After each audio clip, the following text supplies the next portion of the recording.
Yo, here we are, Traverse City, Michigan. Finally here. It's like 4:50 p.m. We decided to fly most of the way. So we flew from Louisville to Chicago to Grand Rapids, and then we drove from Grand Rapids to here, and that was like a 2.5 hour drive. So even though we flew, it was a long travel day. All right, we're about 10 minutes into the shakeout run.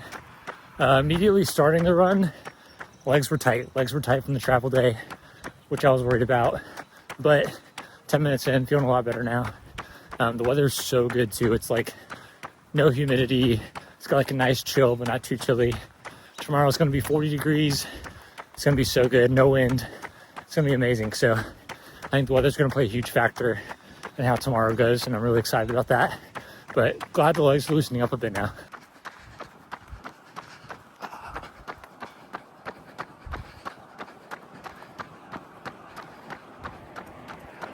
One thing that I thought of when I was driving up here was how nice the drive was. There's really like backwoods, a lot of pine trees. Look at this view behind me. Probably isn't doing justice, but really nice. What an awesome town. All right, so what's the training run look like the day before the race? So before the race, I'm doing 3 miles with 4 hard strides.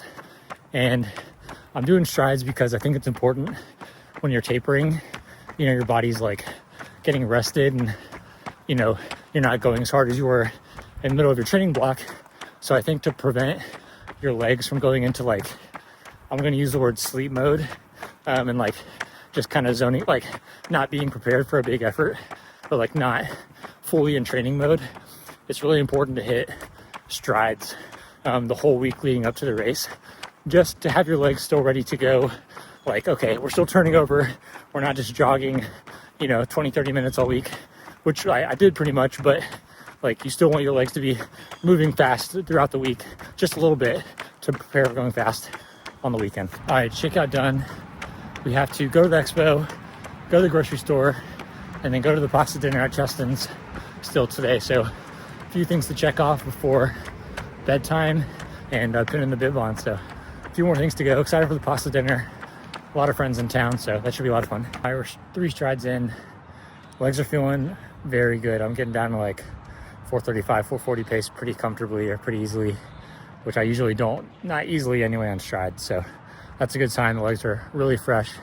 520s should feel pretty smooth for a while tomorrow. I also, before I forget, I need to get my bottles ready. So this is me reminding myself I need to get my bottles ready to take to the expo.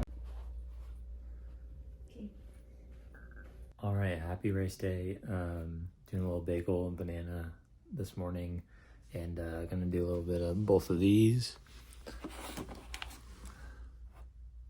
Some electrolytes before the race, and then a little Nerza to get the heart rate going. So it's pretty cold this morning. It's 42 degrees, feels like 39.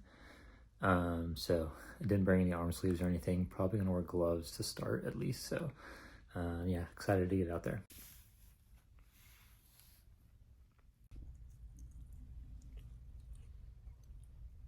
All right, Chris, we're about 30 minutes from the start of the Bayshore Marathon. How are the vibes? Vibes are nervous right now, for sure. So it's a little chilly though, like excited / nervous for sure are the vibes right now. So yeah, it's gonna be a good day though. I'm feeling like, you know, sometimes you wake up and you're just like, yeah, it's gonna be a big day. I'm feeling that today. Maybe that'll bite me in the ass, but I'm feeling like it's gonna be a big day for some reason. So let's go. It's a good thing. Are you gonna podium? Hopefully, yeah. I think podium's like a realistic goal. Winning's like a really high goal, unlikely, but it could happen. You know, you never know what happens. So I think podium's like a realistic goal. So yeah. Let's get it.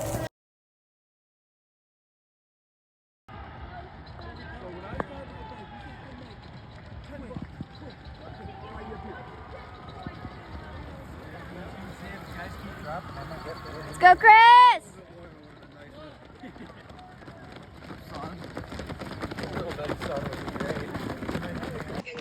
Let's go.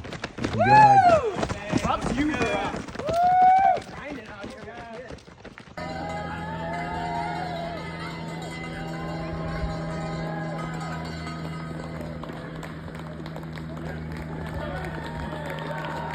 Let's go, honey! Woo! Looking so good, honey.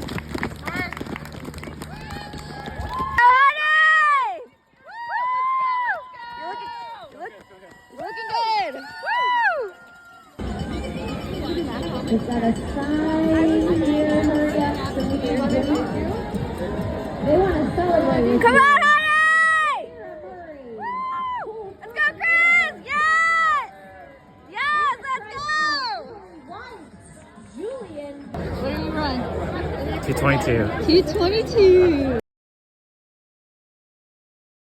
All right, good morning. Happy Sunday. It's the day after the marathon. Yes, I'm running a little bit, and I'm running a little bit because it's going to help with my soreness over the next week. I'm not going to run the few days after this, but day after the race, it's kind of a hack with soreness to get the blood flow moving a little bit. I'm just going to run like 15 minutes, but just get the blood flow moving a little bit, and that should help with my soreness later this week. So hopefully it does. I actually don't feel as bad as I thought it would. I drank a little bit yesterday, but not a lot. A couple margaritas, but nothing crazy. Totally under control in the drinking department, so happy with that. Ate a lot of food. We hung out at Cheston's Airbnb with a campfire for like, I don't know, 6 hours. And it was like the most fun night ever. So just a great time with friends. Yeah, just feeling super lucky to have great people. And like, we had such a fun group come up here for this race. So yeah, just so much fun. All right, let's talk about the race a little bit. So I believe the finishing time officially was 2:22:50. I looked at my watch and I saw the clock, and I was like, okay, we need to kick it into high gear here to make sure I break 2:23. So fortunately, the race played out supremely in my favor. One guy went off the front super like early, like mile 1 or 2. I went through half in like 107 high. And okay, like, so like the second pack was like, we're not going out with him, that's too fast. And it was his first marathon, so I knew there was a chance he would come back to us. And sure enough, he did come back to us later in the race, but I'll get there. So through halfway, our split was, I had a pack of 7, which was awesome through halfway. And the good thing was, like, everyone was super friendly. We're all chatting it up. That's exactly what you want in a group that's gonna like make it a long way. So we got there halfway in like 1:10:55, and we were all like kind of sharing the lead at times. Granted, the win wasn't bad, but everyone was like willing to work together for like the common goal of like low 220. And so the group I was in went at 110 high, but then one of the guys was like, I'm gonna start pushing the pace at halfway, just so you guys know. The leader of our group was like, okay, I'm gonna start rolling 5:15s at the halfway point. He like told us this, so I was like thinking about it, and then we hit the turnaround, and he sure enough like hit the gas like right, it was like 180 turn. Right when we hit the turn, he hit the gas, and I had a decision to make, and so I decided to roll with them for a couple miles. 14 and 15 were 5:17, and then I realized I was, to prevent a bonk later in the race, I just knew I was like overextending, I guess, at that pace, right? Like my fueling was fine. It was just like I was overextending at that pace, and I was like, I could maybe make it to like 20 at this pace, but then like that might result in some like 6-minute and 6:30s later on. But if I hold back and like let them go and run like 5:25 to 5:30, I think I can maintain that like the whole way back. And I knew, so like pretty much our whole pack went with, and I knew some of them were going to be overextending. I didn't think all of them could run 108, 109 in the back half. And I ended up being right. I passed a few of them. When we hit the turnaround, I guess I was in like 7th or 8th place. And I kind of held that position through like 17, 18, 19. And then some of them started coming back. They overextended like I predicted. And I actually caught the leader of the race who went through a half of 107 around 21, 22, and he was imploding. It was his first marathon, and yeah, he ended up running like 240 or so. So he had a really rough second half, but I think everyone in their first marathon can probably relate to a similar story to that. So he was really good. He was a sub 14 5K guy, so I'm sure he'll be able to piece a good marathon together soon. But yeah, brutal first one for sure. I tried to tell him to like latch on with me, but he was cooked. So but yes, I was able to pass a few guys from that pack, some stragglers. But the guy that ended up winning the race, he finished 2 minutes ahead of me. Second place was about like a minute and a half, and then third, I think was like 45 seconds or a minute. So, but yeah, I was able to like pass a few of them and get fourth, which was great. And I was really happy with that result. Podium would have been cool, but I was really happy with like how I paced it. Like my slowest mile of the race was 5:35. So like there was no like true like bonk per se or like really bad slowdown. I nailed my fueling. I took 220 grams of carbs, which shook out to pretty much exactly 100 grams an hour. My stomach didn't love it. I was feeling pretty bloated by the end, and it was hard to get the last gel down. So I took gels at 5, 10, 15, and 20, and there were 50 grams of carbs, gels. And then I had bottles at 7, 11, 14, and 18 with about 20 grams in them, but I didn't drink all of them. So I would say I probably took 20 grams of carbs between the 4 bottles. So yeah, so the carbs worked out great, no bonk, and I just played it really safe. That back half, like just really smart, I guess. And I was really happy with that because I think like the fastest time I was going to get was like playing it that way. Because like I said, if I went with that group, like maybe a magic day happens and, I'm contending for the win, but I really think I was overextending.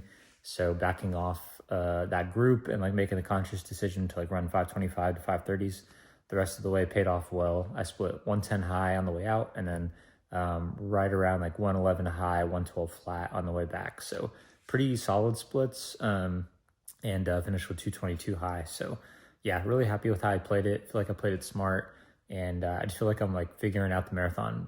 I've ran a lot of them now and I'm figuring out the fueling, I'm figuring out the pace strategy, and I'm figuring out like when to make tough decisions in the race and like making smart ones.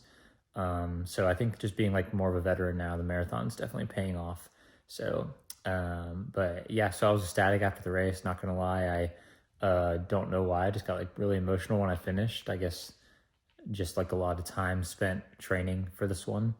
A lot of days I didn't feel like running, didn't feel like doing the second workout, doing the 20+ mile long run solo, stuff like that. So, it just like, it makes it all worth it at the end when your result is just like, it's like a 7.5 minute PR. Like, I just couldn't have asked for like a better result, better day, better group of guys to run with. It just all like aligned perfectly. And, it just like feels good to have the hard work pay off.